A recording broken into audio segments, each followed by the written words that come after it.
Good morning students. Myself Anand Kumar Chaudhary. आज हम हिंदी शिक्षण शास्त्र के विभिन्न शिक्षण विधियों की चर्चा यहाँ पर करेंगे। जैसा कि पूर्व की कक्षाओं में हम लोगों ने चर्चा किया था, जो भाषा का जो मुख्य उद्देश्य है वह लेखन कौशल, वाचन कौशल, पठन कौशल के अलावा श्रवण कौशल के गुणों को विकसित करने का है। अपनी भावनाओं को एक स्थान से दूसरे स्थान तक स्थानांतरित करने का एक माध्यम में जो भूमिका होती है भाषा की, वो सारे चीज़ों का यहाँ प्रदर्शन जो है सो एक वर्ग में जो भी क्रियाएं होती हैं वो सभी शिक्षण विधि के अंतर्गत आती हैं। तो शिक्षण विधि क्या है, इसके बारे में हम लोग थोड़ा सा एक उदाहरण से हम समझ सकते हैं। एक शिक्षक द्वारा वर्ग में अपने विषय को प्रस्तुत करने के लिए अपनाई जाने वाली विभिन्न प्रकार की क्रियाएं जो होती हैं वह शिक्षण विधि के अंतर्गत आती है। जैसे मैं आपको वर्ग में पढ़ा रहा हूँ, पढ़ाने के दौरान मैं अपनी बातों को आप तक पहुँचाने के लिए व्याख्या कौशल का जैसे यूज़ कर रहा हूँ। मैं अपनी बातों को बोलने के लिए ज़्यादा से ज़्यादा व्याख्यायित कर रहा हूँ, तो यह एक विधि के अंतर्गत ही आता है। और जैसे मैं अगर बोर्ड पे कुछ लिखता हूँ, किसी चार्ट को लेकर आपको प्रेजेंट करता हूँ, तथ्यों को, भाषा के व्यवहार को प्रेजेंट करता हूँ, तो यह एक शिक्षण के कौशल और विधियों के रूप में जो व्याख्या कौशल है उसके साथ साथ डेमोन्स्ट्रेशन मेथड का यहाँ पर प्रदर्शन हम कर रहे होते हैं।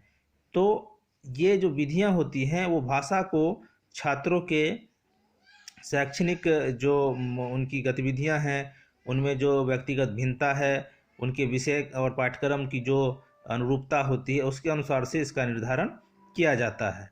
तो इसको हम इस प्रकार से रेखांकित कर सकते हैं, परिभाषित कर सकती हैं कि एक अध्यापक विद्यार्थियों को पढ़ाने, ज्ञानवर्धन हेतु जो भी तरीके शिक्षण में उपयुक्त करता है, प्रयुक्त करता है, वे सभी शिक्षण की विधियां कहलाती हैं।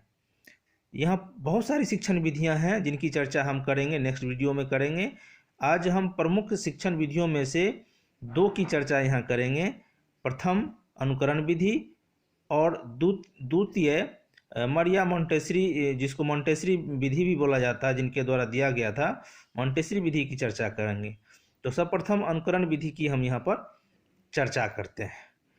अनुकरण विधि का प्रयोग सामान्यतः भाषण एवं वाचन हेतु किया जाता है, लेकिन आपने देखा होगा कोई भी बालक जब किसी भी भाषा को सीखता है तो वह किसी स्क्रिप्ट को नहीं पढ़ता है, बल्कि वह अपने घर में, परिवार में, अपने माता पिता या संबंधियों द्वारा बोली जाने वाली भाषाओं का पहले अनुकरण करता है और अनुकरण करके उसके जैसा उच्चारण करता है।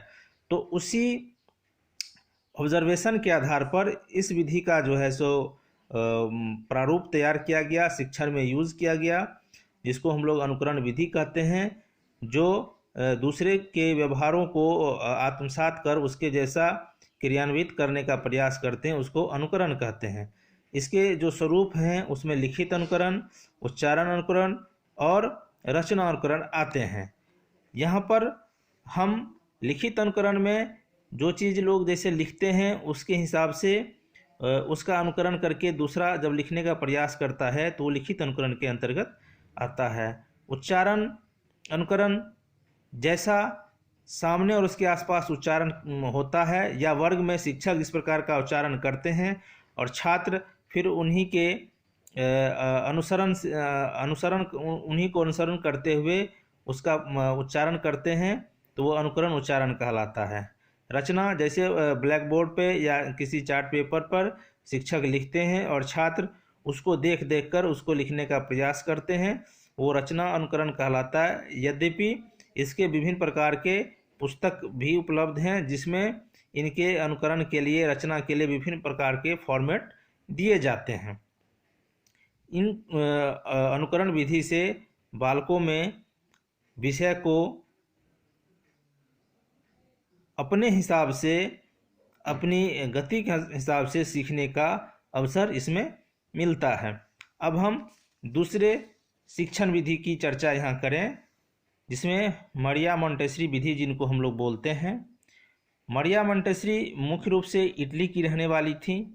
इन्होंने विशिष्ट बालकों के लिए इस पद्धति का विकास किया था, लेकिन इसकी व्यवहारिकता एवं रोचकता को देखकर इसे एक सामान्य बालकों के लिए भी प्रयुक्त किया जाने लगा। इन्होंने बालकों के सर्वांगीण विकास पर विशेष बल दिया है। इनका कहना था बालकों को अगर हम उनके व्यवहार में परिवर्तन लाने हेतु तो 4 तथ्यों पर अगर विशेष रूप से फोकस करेंगे, बल देंगे, तो वो चीज़ें ज़्यादा प्रभावी होंगी।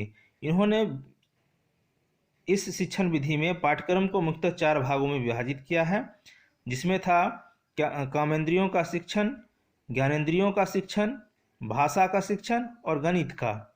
इन्होंने कामेंद्रियों से अभिप्राय यह व्यक्त करने का कोशिश किया कि जैसे जो शारीरिक वर्क होता है, क्रियाकलाप होता है, जैसे किसी सामान को उठाना, कोई वस्तु को बनाना, पेंटिंग करना या अन्य शारीरिक क्रियाएं जो होती हैं, वह कामेंद्रियों के शिक्षण के थ्रू प्रशिक्षित की जा सकती है और उसके माध्यम से भी बहुत सारी चीज़ों को बच्चों को सिखाया जा सकता है।